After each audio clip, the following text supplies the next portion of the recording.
roads are treacherous. This feels so dangerous. Okay. It's like it wasn't supposed to snow today. Seriously, like, I don't know where this came from. Suddenly it's like 1 to 2 inches within like an hour's time frame. I'm using a package of masks to prop my phone up in my car. Hello, welcome back to the channel. Today I'm going to be talking about, and I'm sorry if my phone's crooked. Today I'm going to be talking about starting a fat loss journey, fat loss specifically. I am lifting weights, so I'm not too worried about weight in particular. I'm more worried about losing fat. And I am not on this journey for aesthetic reasons. However, big however, I will pride and I will be very happy with aesthetic results. But my why, the why is going to be, or has been for a while now, my health. I have Crohn's disease. If you don't know, if you have not watched my other videos, if you are new to this channel, I have Crohn's disease, and fat is an inflammatory, it helps create inflammation. The hormones that the fat produces are inflammatory. So I have a plow behind me, and I feel really weird about recording with a plow going through the parking lot. Anyway, yes. And also I'm parking for Walgreens customers only. And I don't intend to go into the store, although I am a customer most days. Anyway, this is the best holiday candy at Walgreens. So I'm on this fat loss journey. I'm calling it fat loss, and I want to tell you everything that I'm doing. Very paranoid. Somebody's gonna park right next to me and see me talking to my camera. Anyway, so here's what I'm doing. I am calorie cycling. This is like the best thing I've ever heard in my entire life. In some ways, I've used principles of it in the past. I've had results, but I've never actually done calorie cycling. What happens when you cut calories, your metabolism's here, you cut down to 1,500 calories, and your metabolism drops down to 1,500 calories, right? And suddenly you're maintaining weight at 1,500 calories. And then you need to drop more calories to lose more weight, and then your metabolism comes down and meets you. And you can't lose any more weight. So that's why a lot of times when people plateau, it's like, well, shock your body, up your calories for a week or two, and then you'll be able to lose again. Calorie cycling is a planned version of that. Essentially, it's 2 weeks. You could do 2 to 3 weeks in a deficit, and then 1 to 2 weeks at maintenance calories. Determining maintenance calories is not easy. It's not as easy as Googling, calorie calculator and going by that, because what you've done to your body, what you do on a daily basis, your health status, all of that impacts your calorie needs. So if you've been dieting, yo-yo dieting for years on end, your metabolism is probably lower than what a calculator is going to tell you. Or if you're a super heavy weightlifter, you're very active, your needs may be higher than what a calculator is going to tell you. So the best way to do this is to track your calories for a week or two and see if your weight changes. If you can maintain your weight on an average X number of calories, so you track for 14 days, and then you add up all your calories, divide by 14, that's your average, right? If you maintained over those 14 days, then you know that average right there is your maintenance calories. If you gained weight, then you're going to need to drop your calories to get your average maintenance, and you're going to have to increase if you lost weight. So I spent about a week and a half in a deficit, lost an average of 3 pounds, and then right now I'm in my maintenance week. I'm at the tail end of it. I go back into deficit in 2 days. So does anybody else want to decorate for Easter? as I'm looking at the snow flurrying all around me and accumulating and making my driving treacherous. I was thinking about this. Somebody I know on Facebook decorated. They have a tree they have up all year. They just did a Valentine's Day tree, and they switched to Easter this weekend. And it's February 22nd. And I'm ready to decorate for Easter. I'm ready for the Easter Bunny to come.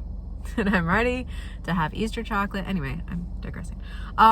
So maintenance calories.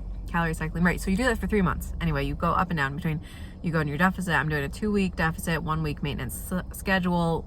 Approximately, I think my next deficit scheduled for 2.5 weeks, because I'm also trying to work around my cycle. If you have a natural cycle, you're not on any birth control, your calorie needs fluctuate throughout the month because you actually have a spike in your metabolism at certain times in the month.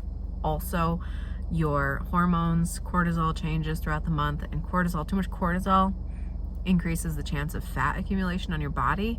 And if you work out too hard during that time, or if you're cutting your calories too much at that time, it will increase the chances of fat being stored on your body. Now, a calorie deficit, too much of a calorie deficit won't give you fat. It doesn't work that way, but it will make it harder to build muscle and easier to put on fat throughout your cycle if you're doing it at the wrong time. So right now I'm on period day 1, so cycle day 1, start of my follicular phase, I think is what it is. Double check me. Anyway, so that part of the cycle, once like I'm in 3 or 4 days into my period, I'll go back into my deficit, I'll increase my training, and that will help build muscle and reduce body fat. So there's that portion of it too. I am working out 4 days a week approximately. I would like to up it to 5 days a week if I can fit it in my schedule. I'm trouble, busy mom, starting up a business, working full time, and working part-time in a different job. So I'm a very, very busy person. So fitting in fitness into my schedule is not easy. And I love working out. It's like one of my favorite things to do. So stress management. Stress management, see, this is the other part I want to talk about, was binge eating. I have struggled with binge eating my entire life. Before I even knew what it was, I was doing it.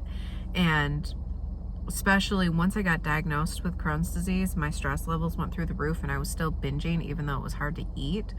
I was basically living off of junk food and telling myself I couldn't have healthy food because it was going to cause pain, but the junk food was causing pain, and I felt like that was safer. I was basically lying to myself. And it's taken me a good year to get through that process. Essentially, it's a grieving process once you get diagnosed with a chronic illness, right? So I got over that, and I started to hardcore focus on my binge eating behavior.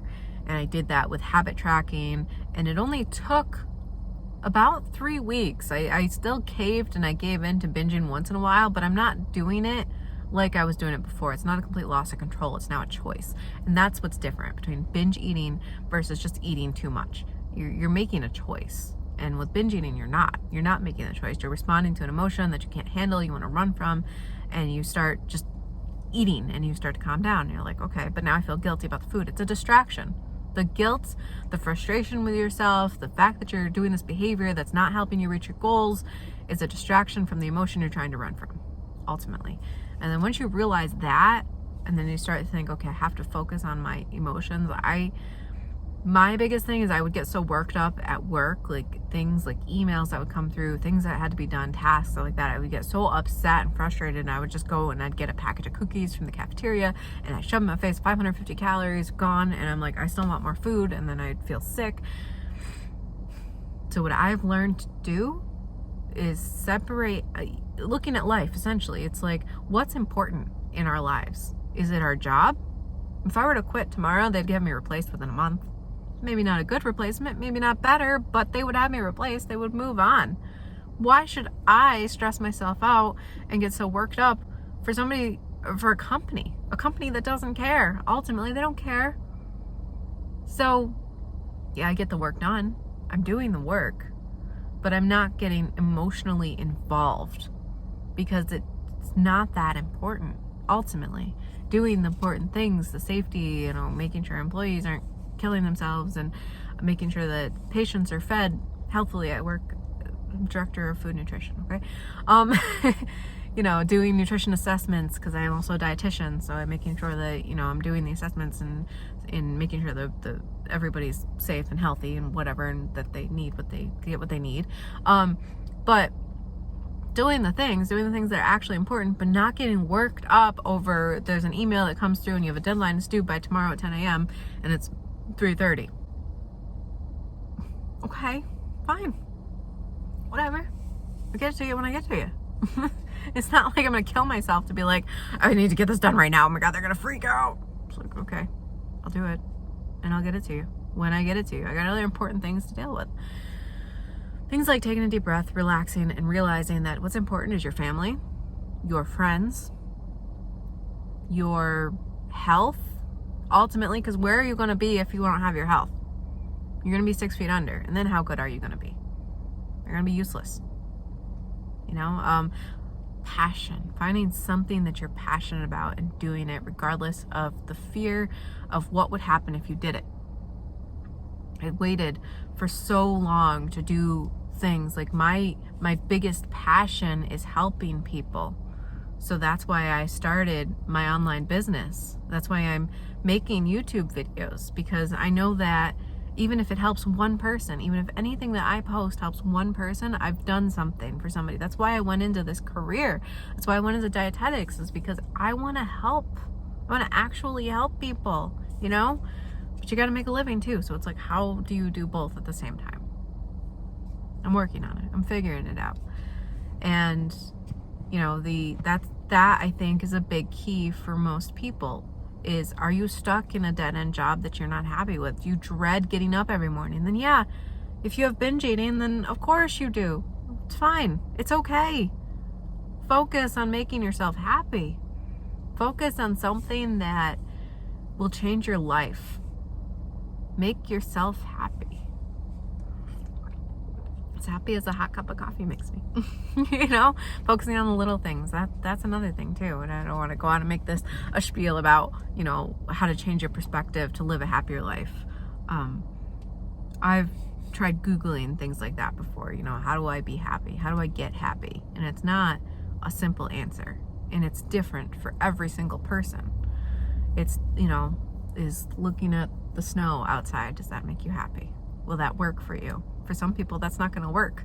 They're going to be like, it's snow. It's stupid, but I'm not happy because of X, Y, and Z.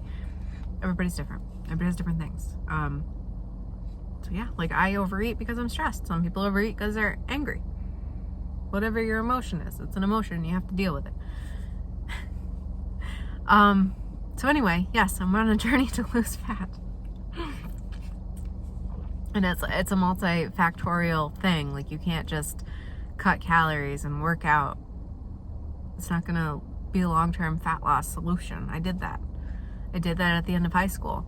I went on this 5-factor fitness diet where I ate really, really clean 6 days a week, and I worked out 5 to 6 days a week. Ultimately ended up 6 days a week for an hour and a half working out. And then on the 7th day I would binge.